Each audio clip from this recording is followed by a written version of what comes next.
I de l'hores ençà el deixeble la va acollir a casa seva. Acabem de sentir a l'Evangeli de Sant Joan. Benvolgut Monsenyor Joan Enric Vives, arquebisbe d'Urgell, copríncep d'Andorra.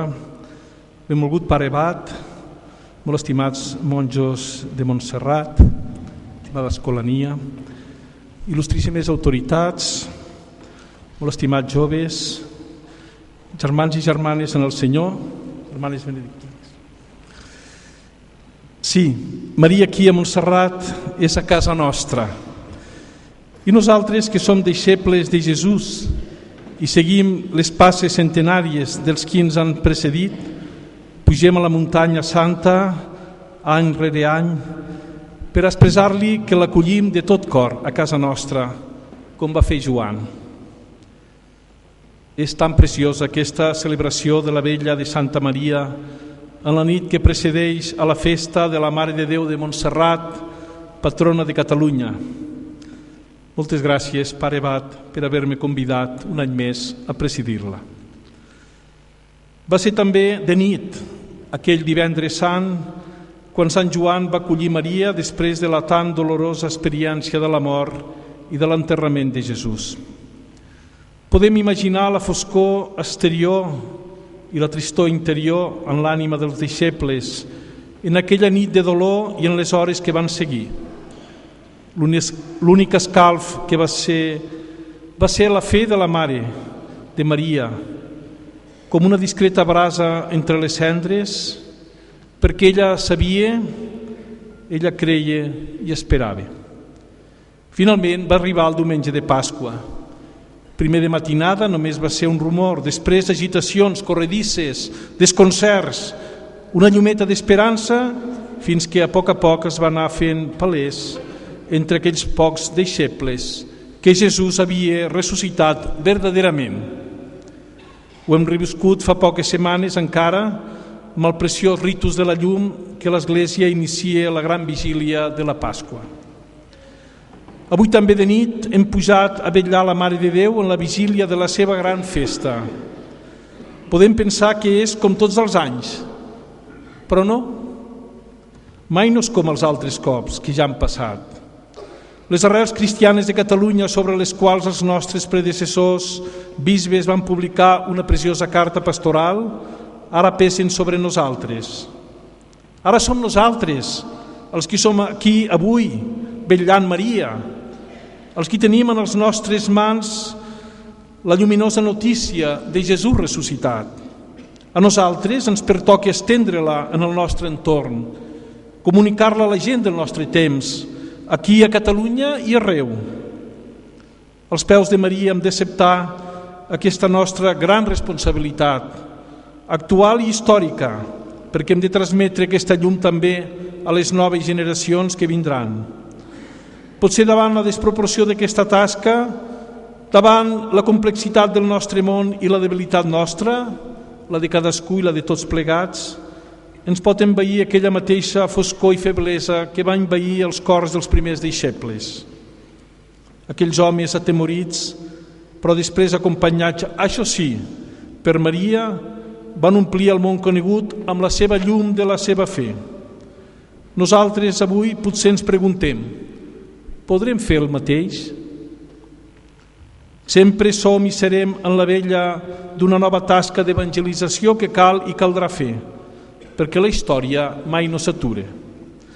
Però en aquesta vella de Santa Maria de l'any 2012 som d'una manera especial en la vella d'una nova evangelització, perquè el nostre estimat pontífex Benet XVI ens ha convocat a un any de la fe a partir del proper 11 d'octubre en ocasió del 50è aniversari de l'inici del Concili Vaticà II, el gran concili del nostre temps, un any per a revifar la fe de tota l'Església.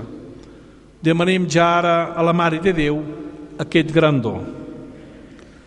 Moltes vegades els bisbes de Catalunya ens hem plantejat i ens plantegem com dur a terme aquest repte de fer una nova evangelització avui.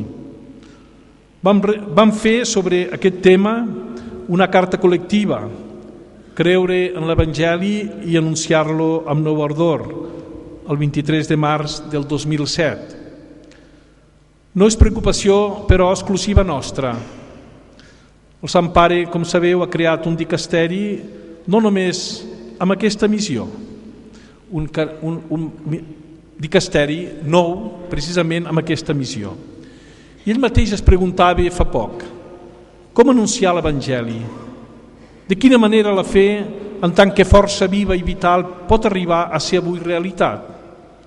I respondia ell mateix, certament cal fer moltes coses, però fer per si sol no resol el problema. El nucli de la crisi de l'Església a Europa és la crisi de fe. I concloïa, si no hi trobem una resposta, si la fe no adquireix nova vitalitat amb una convicció profunda i una força real gràcies a l'encontre amb Jesucrist, totes les altres reformes seran ineficaces. Són paraules valentes que verdaderament ens orienten. Mireu, germans i germanes, les 3 primeres lectures que hem llegit ens parlen de la gran victòria del Senyor, que Déu ens farà cèlebres i envejables per tots els pobles de la terra, que Déu ens trobarà amb els homes, viurà amb ells seran el seu poble i el seu Déu serà Déu, que és amb ells. És l'anunci del gran esdeveniment de Jesucrist entre els homes, de l'home Déu que ens du al seu regnat, la seva victòria, la seva redenció, el seu amor. És cert que ningú no ha vist Déu. Ell és esperit infinit, plenitud de bé, totpoderós i etern. Nosaltres, però, pel dol gratuït de la fe, ens hem trobat amb Jesús. Hem conegut els fets de la seva vida admirable, els seus ensenyaments, la seva mort mansueta enmig de tota la injustícia, la seva resurrecció gloriosa i la seva ascensió al cel. Nosaltres, doncs, podem dir de debò que no coneixem Déu? Certament no ens és donat conèixer la seva divinitat, però en la meravella de la humanitat santíssima de nostre Senyor Jesucrist ens és donat saber fins a quin punt és d'amorós aquest bon Déu nostre. Un Déu que fins i tot es fa present físicament al costat nostre després de les paraules consagratòries del sacerdot en l'Eucaristia i que roman amagat i pacient per nosaltres al sagrari. Un Déu que té ja disposat el perdó de tots els nostres pecats per l'absolució que administra el sacerdot en el gran sacrament de la reconciliació. Un Déu així no és per a fer tornar tots els homes bojos d'amor i d'alegria? És verament lluminosa la nostra fe, que pot omplir de joia i felicitat tota la nostra vida, tots els nostres dies.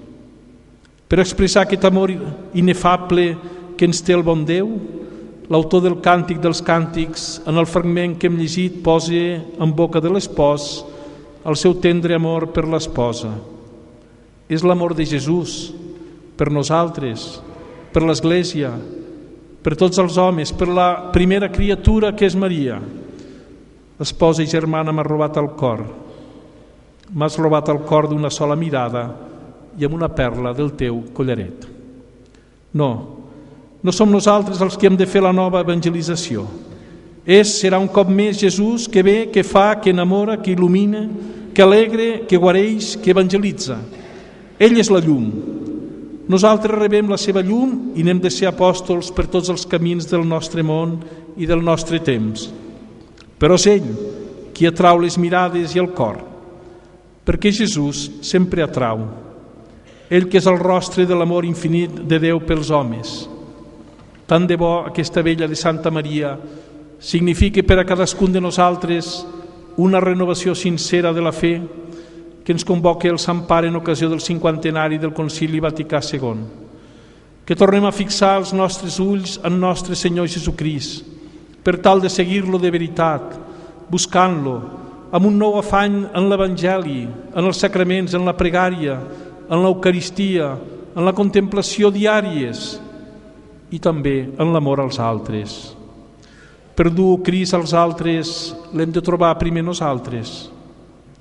Sant Pare fa una crida molt específica a tornar a llegir i meditar els textos del Concili Vaticà II i els dels magisteri dels darrers grans pontificats de Pau VI i Joan Pau II, també del catecisme de l'Església Catòlica i del seu compendi, redactats per a recollir amb autoritat magisterial els textos d'aquell gran concili ecumènic. Deixeu que hi afegeixi la relectura del text del nostre concili provincial tarraconense de 1995, que va recollir les orientacions del concili Vaticà II a casa nostra. El concili Vaticà II, sens dubte, va ser l'esdeveniment que va marcar més profundament la història de l'Església del segle passat. Sota la inspiració de l'Esperit Sant van ser aprovats tots els documents que componen ara una gran riquesa que cal interioritzar plenament i desenvolupar amb fidelitat el que es diu. És l'hora de fer tots una segona lectura, com demana el Sant Pare, d'allò que sota la guia de l'Esperit Sant Déu ens va donar per aquest temps nostre. Quan en acabar el jubileu de l'any 2000, Joan Pau II va voler redactar un text que fos programàtic per a la tasca de l'Església en el nou mil·lenni, va publicar una carta de contingut ben actual, al llindar del nou mil·lenni. Allí el Sant Pare tornava a posar en primer lloc l'encontre personal amb Crist, la prioritat de la pregària, de la gràcia i de la pregària, de la contemplació del rostre de Crist. Un horitzó que no es queda limitat a alguns pocs dins l'Església.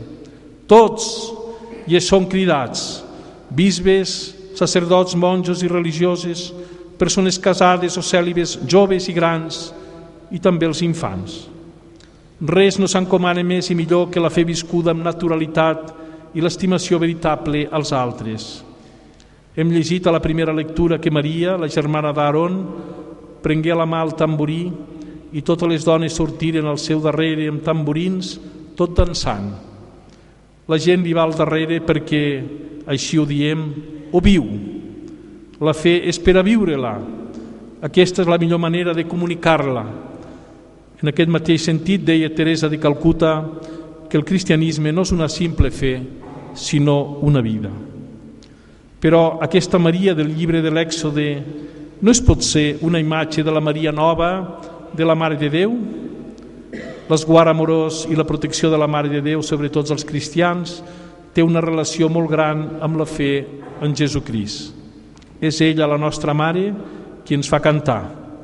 És ella qui ens porta l'alegria, perquè ens porta Jesús també en els nostres temps. Finalment, en aquesta hora d'evangelització, omplim-nos doncs de l'esperança en la força de l'Esperit Sant. A més, tenim sempre Maria asseguda aquí, en el tron majestuós d'aquesta muntanya, vora nostra, però també sempre vora la creu. Que així sigui.